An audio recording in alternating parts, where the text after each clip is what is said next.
Hello there, everybody, and happy, well, whatever day it is that you happen to be taking a look at this. And before I get far into this, yes, I do have a cough drop, but I'm trying not to break out into a cough during the middle of this because I found that if I talk a long period of time, I start coughing. Sorry about that. And I hope to not keep it too terribly annoying for you. Anyway, um, I started this off in a sense with the quitter. Did you know that, maybe you've heard, maybe you haven't, that the 10th of January this year was referred to as National Quitters Day?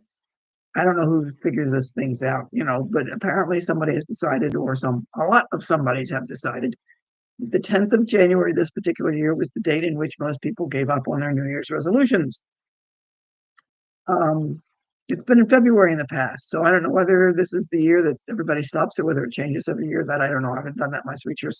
I have not done that much research into it, but I got to thinking about that and was thinking in terms of why this happens. Now, I know that a lot of you are going to see something that says you break your New Year's resolutions or you give up or something because A, you don't have a plan, and B, you might not have any accountability system, or you might have bitten off too much than you can chew. For example, I want to lose, 75 pounds by, Memorial Day or something like that. And so there are a lot of reasons why people do that. I've got something else I would like you to think about that I think goes really closer to home, really. But before we do that, let me give you my quotes today. And again, it's going to be another twofer. This first one is a simple one, comes from Sidney Poitier, an actor, died a few years ago. You may have seen him, for those of you who've seen old movies, and To Sir with Love, or that kind of thing. But anyway, and I can't remember anything else he's done, but I know he's done several. But anyway, his quote was, "I am the me I choose to be." That's it. I am the me I choose to be. Now, some of you are going to turn around and say, well, I didn't choose to be. Well, we'll talk about that in a little bit. The second quote, I've seen a couple of variations on this, so I haven't seen any one specific source of who said this. And again, I've seen a couple of variations, most of them at the tail end of this particular quote, but this is the one I kind of like because it gives me the concept. I build my own foundation and I choose my own bricks.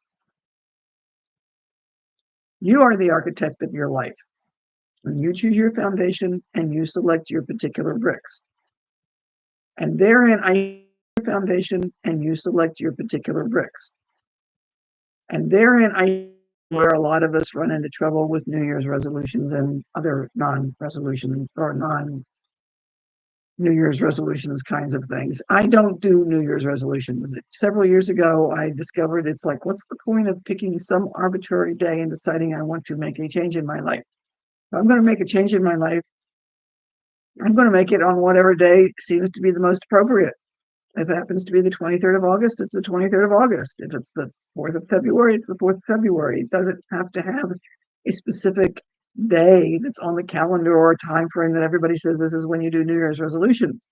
That to me sort of seems a little silly. But the other part that I was thinking about from this is that what I notice with a lot of people, it's how they say, let's go back to Sidney Poitier's quote, I am the me I choose to be. And when I talk to a lot of people, the way they talk about themselves isn't really helpful to them. As an instructor, I see lots and lots of people will say something like, I'm not a good reader. I can't do math. I read slowly. I can't do this. I can't do that. I can't do something else. Or I'm not good at this. I am fat because I'm fat. That's just me. I've got a bad metabolism. If you notice what's going on here, what we have is a series of sentences that say, I am whatever. So the I am, the me I choose to be, think in terms of who you say you are. Now, I have a challenge for you this week. Just get a piece of paper, any old paper, take a few minutes, give yourself 2 minutes if you want that, and just write down a sentence, I am, and fill in the blank. And keep writing that until you decide you've done enough. Then take a look at what you've written. How many of those are negative? How many are positive? How many are neutral? And take a look at the balance of those. And then consider your resolutions versus the particular contents of that particular list. Now, some of you are probably going to have a preponderance of negative comments. Some of you may not. Some of them may be equally balanced. But when you think in terms of your resolutions or anything else for that matter, anything that you try to change or not change or the reason you don't change, see if there's something in that particular list that gives you a clue as to why it may not happen. You want to go to school and you tell yourself, I'm not a good reader. I'm not good at math. I can't do school. I've done poorly in school. And if you start saying I am, and you have a lot of negative things that imply that this is not going to be successful, you're not going to be successful because that idea in your head says, I can't do this. So what makes you think you're going to? Let's get back to New Year's resolutions. I want to lose weight. If something on your list says, I've got a low metabolism, I can't lose weight, I've always been fat, or some such thing like that, you're fighting a series of I am statements that are going to be fighting against that statement of what you want to change and what makes you think you're going to be able to change. Does this make sense? You follow where I'm coming from on this? So that if you're thinking in terms of I can't get promoted or I can't be a good parent or whatever, if you start taking a look at those lists and those things that you're saying, I would suggest you don't make a resolution, at least not in the classical sense of the resolution, but start thinking in terms of whether those statements are true. And they're most likely not. Now, I can easily say that I am easily over 60 years old and I will never be 20 again. And so I'll go along with the idea that there's certain things I can say that I will never see and I'll never be. Um, unless I get, pay a bunch of money and get contact lenses, I'm never going to have blue eyes. I mean, I can't see you with this, but I definitely have dark eyes. So I would have to have special contact lenses or some such thing like that to be blue eyes. Okay. So I'm not going to go to extremes on here. I'm not going to say you can do anything in the world you want to. But if you're starting to take a look at things and saying, I can't do this, but the voice in your head says, because I am, it's that voice that needs to change. Start looking at those lists and that content of those lists and ask yourself, is this true? Now, okay, so let's just say for the sake of argument, so I can toss numbers out. Let's say you're 50 years old and you've been overweight for 30 years. Okay, that does not mean you're over, you are fat in the sense of that's who you are.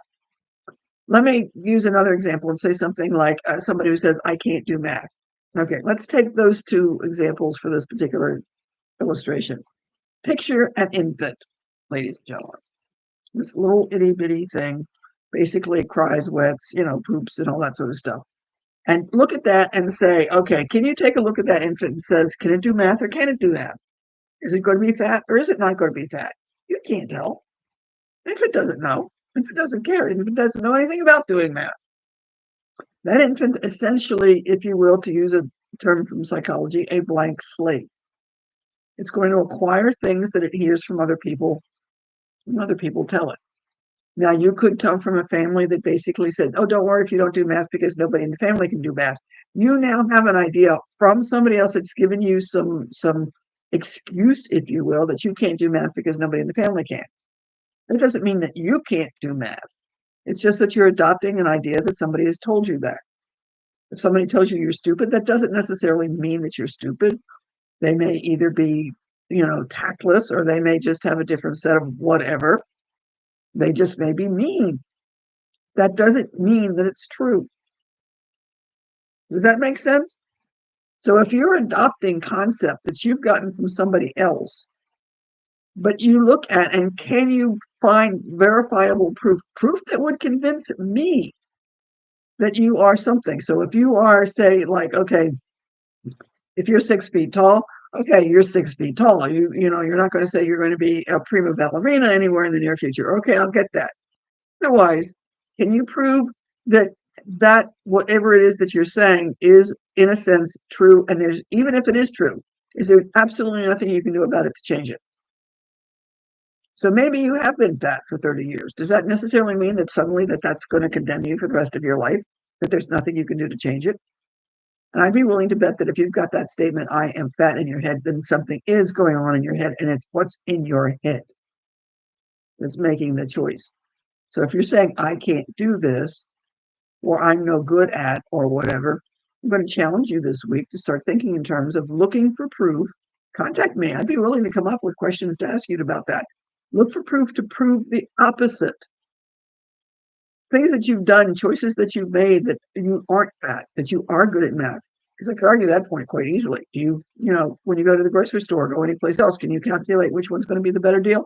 If you can figure out which one's going to be the better buy, you can do math, folks. So don't tell me you can't do math if you go to the grocery store and figure that one out. If you balance your checkbook, you can do math. So you're picking and choosing, in a sense, some of the things that you're thinking you can't do. And it's literally all in your head. So I'm going to challenge you this week to stop thinking in terms of your resolutions. Write down that list. Take a look at what you said, I am, and figure out what it is that you want to change. Pick one or two. Don't pick more than that. And then see and think in terms of how you can prove those statements wrong so that next year you can say, I am not this. Okay? Does this make sense? If it doesn't make sense and you need more help or you've got some questions about it, contact me. Now, for those of you who are seeing me on YouTube, if you'd like to see get my emails, I send them out basically twice a week that are related to these YouTube videos, let me know and I will put you on the list. And that way you can get a few more comments and have a way of contacting me and asking me questions other than just YouTube. It's really cool. Well, I think it's really cool, but then I'm slightly prejudiced to it, right? So I hope that this was helpful.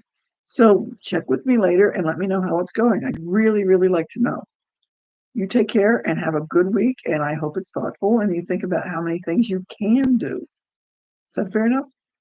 I'll chat with you later. Bye.